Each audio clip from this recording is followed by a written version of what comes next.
2024 का लोकसभा चुनाव नजदीक है। पार्टियों ने इसके लिए कमर कस ली है। कुछ दिनों पहले पार्टियों के चंदा मामा को लेकर भी खुलासा हुआ था और इलेक्टोरल बॉन्ड्स को लेकर कई सवाल भी खड़े किए गए थे। लेकिन ये चंदे की कहानी आज की नहीं है, बल्कि कई साल पुरानी है। आज हम आपको बताएंगे अटल बिहारी वाजपेयी का ही किस्सा, जब उन्होंने पार्टियों का चंदा रोकने के लिए संसद में एक बिल तक पेश कर दिया था। नमस्कार, मेरा नाम है रिया शर्मा और आप देख रहे हैं TV9 डिजिटल। अटल बिहारी वाजपेयी, इनके भाषण हर किसी के दिमाग में छप जाते थे। साल था 1962 और देश में कांग्रेस की सरकार थी और प्रधानमंत्री थे पंडित जवाहरलाल नेहरू।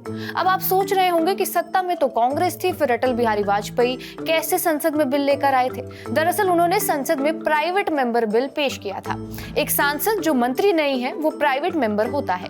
प्राइवेट मेंबर्स द्वारा पेश किए जाने वाले बिलों को प्राइवेट मेंबर्स के बिल कहा जाता है। मंत्रियों द्वारा पेश किए जाने वाले बिलों को सरकारी बिल कहते हैं। सरकारी बिलों को सरकार का समर्थन होता है और वो उसका संसदीय एजेंडा दिखाते हैं। प्राइवेट बिल को मंजूर करना है या फिर नहीं, इसका फैसला लोकसभा का स्पीकर या फिर राज्यसभा के चेयरमैन के पास होता है। खैर, 1962 के उस समय में जनसंघ का परचम कुछ राजनीति में खास नहीं था और जैसे कि हमने आपको बताया कि पार्टियों को चंदे की बात तो सालों साल से चली ही आ रही है। उस समय भी कांग्रेस को कंपनियों से भरपूर चंदा मिलता था। उस दौर के बड़े बड़े बिजनेसमैन कांग्रेस पार्टी को चंदा देते थे, लेकिन जनसंघ यानी भाजपा को उस समय चंदा नहीं मिलता था।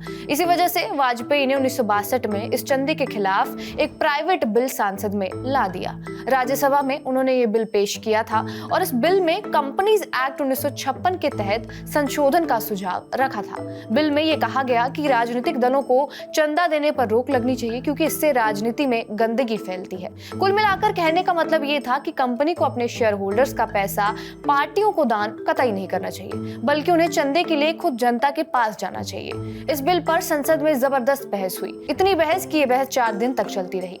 इस विधेयक को सभी राजनीतिक दलों का समर्थन मिला, लेकिन संसद में कांग्रेस की ही बहुमत थी और इसी वजह से ये बिल पास ही नहीं हो पाया।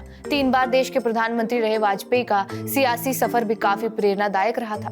खैर, हाल ही में SBI ने इलेक्टोरल बॉन्ड से जुड़ा डेटा भी जारी किया था। इसे चुनाव आयोग ने पब्लिश कर दिया है। बहरहाल, आपका इस किस्से पर क्या कुछ कहना है, हमें कमेंट बॉक्स में जरूर बताएं। बाकी देश और दुनिया की तमाम बड़ी खबरों के लिए बने रहिए हमारे साथ TV9 डिजिटल पर।